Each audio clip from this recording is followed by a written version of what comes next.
Now here's number 2, OPE I call it, other people's experiences. That's why I was invited to come by, to give you my point of view. Other people, their experiences sometimes can be so valuable. How valuable is someone else's experience? I'm telling you, it could save you a divorce. Someone else's experience could save you bankruptcy. Someone else's experience could save you a heart attack. Someone else's experience could help you not to waste 5 years. Someone else's experience. To give you a clue, something they've lived through, give you some clues. You don't have to go through it. Or at least if you went through it, and then you'd learn how to survive. Other people's experiences can be so valuable. And that's why the process of learning is so important. To invite people into your life. To invite people to come by or to go where they are.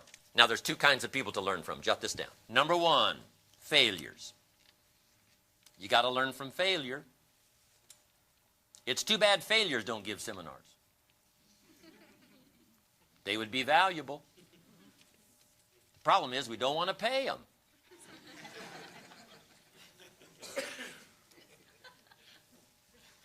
Here's a clue. Learn from negative as well as positive.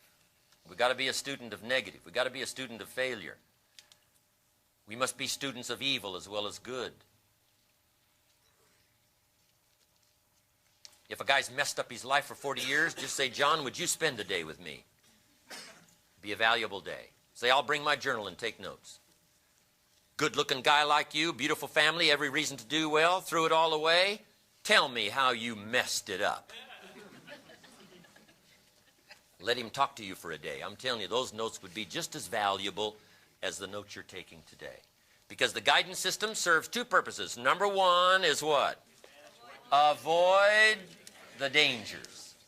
And number 2, take advantage of the opportunities. We need both sets of stories. We need both experiences to draw from. So the clue is to learn from negative as well as positive. That's why the Bible is such a classic book. A list of stories on both sides of the ledger. Those that got it together and those that threw it away. Those that paid attention and those that let it slide. Those that bought up their opportunities and those that sold it out. I'm telling you, what a collection of stories on 2 sides. One called examples, the other one called warnings. Good sets of stories, warnings and examples. And if your story ever gets in one of those books, make sure they use it as an example, not a warning. So learn from negative as well as positive. In leadership we teach, find out what poor people read and don't read it. I mean, this stuff is not difficult to figure out. Find out how they talk and what? Don't talk like that. Find out, right? Their blame list and what? Tear it up and throw it away. It's not serving them well. So learn from negative as well as positive. But now here's the other side. Learn from positive. People that have got it together. People that have got good health. Find out. A mother who has magic with her children. Wouldn't you want to know? You say, Mary, meet me tomorrow morning for breakfast. Neat little cafe, you won't believe the service. I'll pick up the tab. So you meet Mary for breakfast and you say, Mary, I got to know, where'd you get this magic with your children? Mary says, well, to be honest with you, up until 3 years ago, my kids were out of control.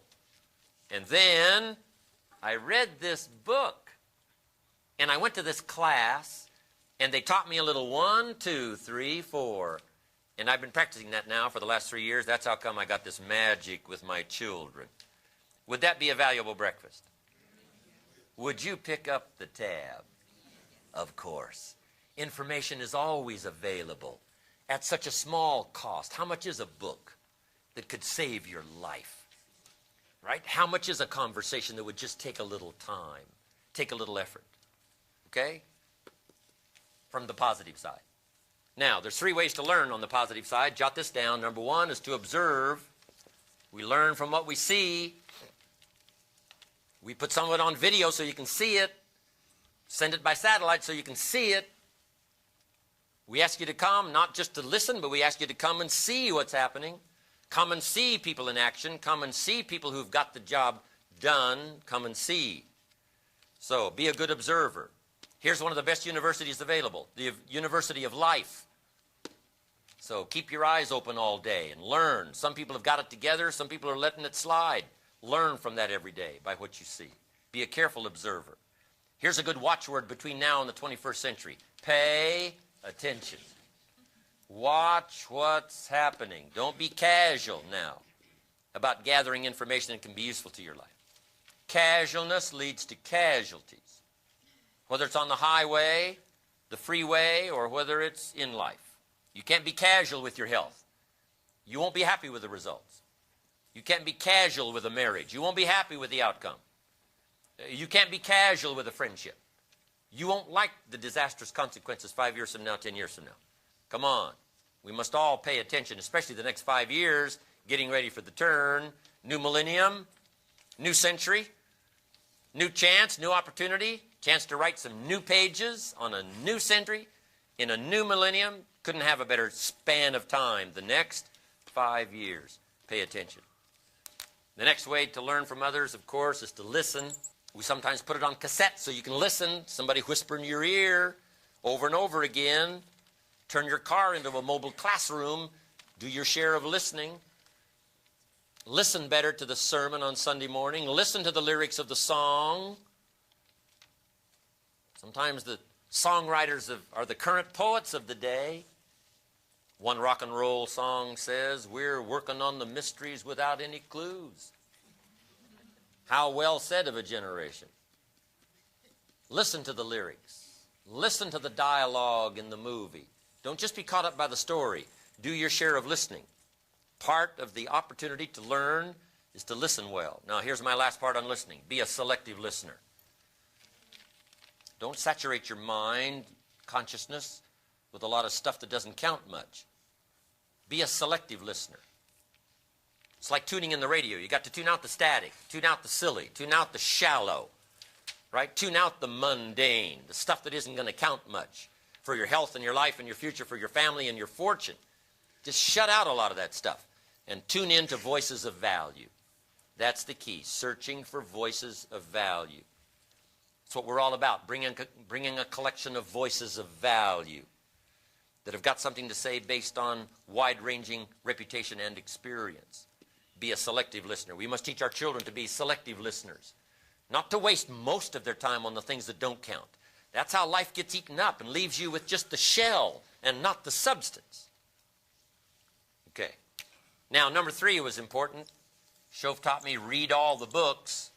He got me started on my library when I was 25. I've now got one of the better libraries. If you saw my library today, you would be impressed. You would probably say, no wonder Mr. Rohn was invited to come, talk to us one more time. Look at this library. No wonder he's invited to speak around the world. Look at this library. No wonder he's healthy. Look at this library. No wonder he's got something to say. Look at this library. I'm asking you to have the same reputation. No wonder this family's healthy. Look at this library. No wonder this father's got it together. Lacks not the vocabulary nor the stories to articulate for his family the vision of the future. Look at this library. No wonder this mother's super confident, striding into the future with her children, arms around her children, confidently taking them into the 21st century. No wonder she's confident. Look at this library. No wonder this person's got a sterling sales career. Look at this library. No wonder this person understands management second to none. Look at this library. No wonder this person's an extraordinary entrepreneur, building an incredible organization worldwide. Look at this library. I want you to have the same reputation. Got to build a library. I haven't read everything in my library, but I feel smarter just walking in it. My library. I was smart enough to buy it all. Now I got to be smart enough to read it all. Then I got to be smart enough to sort through it all and decide which of it is valuable enough to bet my money and my time. I want you to have that same procedure. Gather knowledge. Don't be lazy in learning. It's too important to your future. Don't be lazy in gathering information. That's why I appreciate you coming here. Appreciate you spending this much time. Appreciate you taking notes one more time. Some of you have already taken enough notes to last for a lifetime. You've been through seminars for many years of your life, but you're here one more time. And if someone else was speaking, I would be in the audience. Guess what I would be doing? Taking notes one more time. I'm telling you, never cease your quest for knowledge. Never cease your quest for learning, because the next idea may multiply the value of your life by 2, by 3, by 5, by 10. A lot of the fortunes of the world were built After the people became 50 and 60, why? Suddenly, from a vast now amount of experience comes that next idea. And no matter how much you know, you never know when the last little piece is going to multiply it by so many times. It's unbelievable. We in the Millionaires Club invite a billionaire once in a while. Come talk to us. And he says, well, you guys are doing okay, but come on, get your act together. No telling what else you could do with the rest of your life. So, always be eager to learn. Always be eager to gather up that next bit of information that can explode your life into all kinds of equities and values. Read the books. Now, Shof recommended 3. Let me give you those. He recommended more, but these were the 3 that got me started. One was the Bible. My parents made sure I was a pretty good scholar by the time I was 18, 19. The Bible, what a collection of stories, what a collection of vision, what a collection of poetry and history, what a collection of nuances, ways to say it unmatched by any other collection of documents that I know of. The Bible. Number 2 was a book called Think and Grow Rich. Think and Grow Rich. Shof said to me, Mr. Rohn, doesn't that title intrigue you? I said, yes, sir. He said, wouldn't you have to get that book? I said, yes, sir. So I went searching for it. Guess where I found it? In a used bookstore. I paid less than 50 cents for it. I've still got the copy. Found out later it was a rare hardback cover. Think and Grow Rich by Napoleon Hill. Napoleon Hill. What an extraordinary little book. Helped change my life. Think and Grow Rich. Now, it's got a few weird things in it. Napoleon was from California, I think. But you can separate out the weird stuff, okay? Unless you're weird, just do the weird stuff. No, not really. There's so much value in this book, you know, and whatever. Make your own search and your own evaluation. But this book greatly affected my life. Now, another book that helped me become a millionaire by 31. Here's the title. If you're ready, say I'm ready. Ready. The title is called The Richest Man. The Richest Man in Babylon. Until my new book comes out, I use this book as a textbook, teaching kids wealth by 40, 35 if you're extra bright, much sooner if you find a unique opportunity. The Richest Man in Babylon by George Clason, C-L-A-S-O-N. This book massively affected my life. Jot this down now under the title, Richest Man in Babylon by George Clason. Number 1, this little book is easy to find. Easy to find. The average bookstore's got it. If they haven't got it, they can get it for you. It's easy to find. Here's number 2. It's easy to buy. The most you can pay for it is $12, $15. You can borrow that from your kids. $12, $15.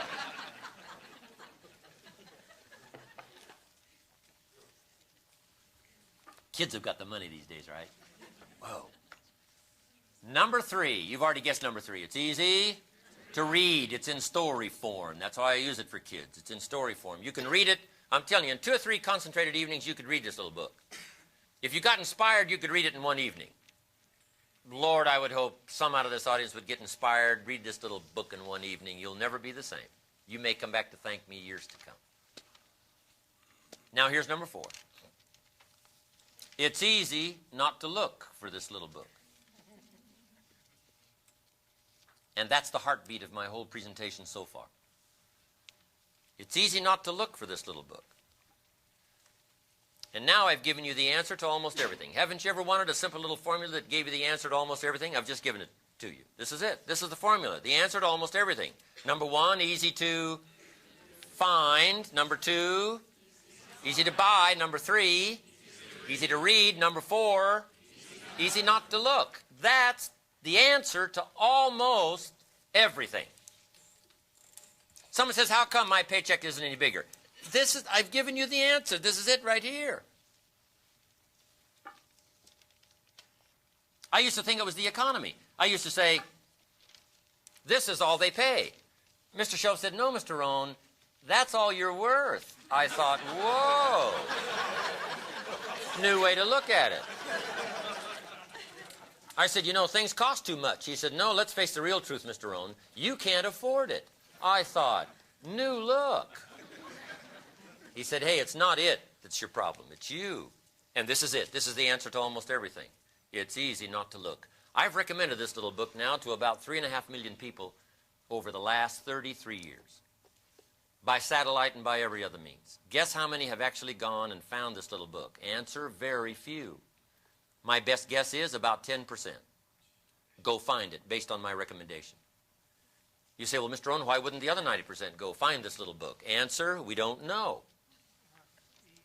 What do you know? You don't know, I don't know, nobody knows.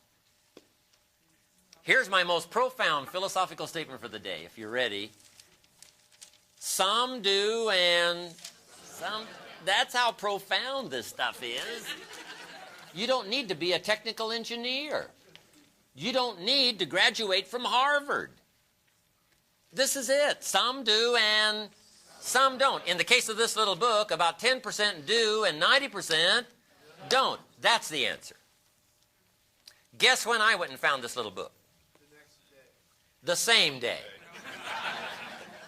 The same day I heard about it, I went and got a copy. Someone says, well, does that make you different than most everybody else? And the answer is yes. Yes. Somebody says, why is that? We don't know. You don't know, I don't know, nobody knows. Guess how many people in America have a library card? 3%. Wisdom of the world available. Change your health, change your life, change your future, change your marriage, change your relationship with your family. There's no lack of information. But 3% of the people have a library card. 97% couldn't be bothered with the wisdom of the world. At 4:15, the guy's not headed for the library. He's headed for happy hour. 2 for 1, and it doesn't mean books. And this guy wonders why he doesn't get paid more. I'm telling you, the answer lies here. Now here's my advice. Join the 10%. Walk away from the 90%. Don't talk like they talk. Don't use excuses like they use. Join the 10% who find a little book. Join the 3% who have a library card. Guess how many people can retire from the income of their own resources when it comes time to retire? 5%. 95% wind up dependent. 5% wind up independent. I'm asking you to join the 5%. Walk away from the 95% who won't marshal their resources to a good end. I'm asking you to walk away from the careless. Walk away from those who blame an unlevel playing field or blame the Republicans, right? Or blame their employer or blame the economy or blame interest rates and taxes and prices. I'm asking you to walk away from that kind of thinking. Join the 5%. Join the 3%. Join the 10%. And you'll have the kind of life you've always wanted. For those who do become the envy of all who watch.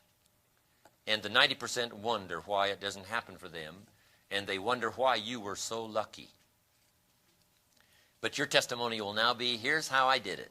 I went and found the book. I got me a library card. I put my finances together so that I became financially independent. I joined the 5%. I'm asking you to do that. You must take on responsibility for your own education. Now, those first few years of our life, right, we were forced to.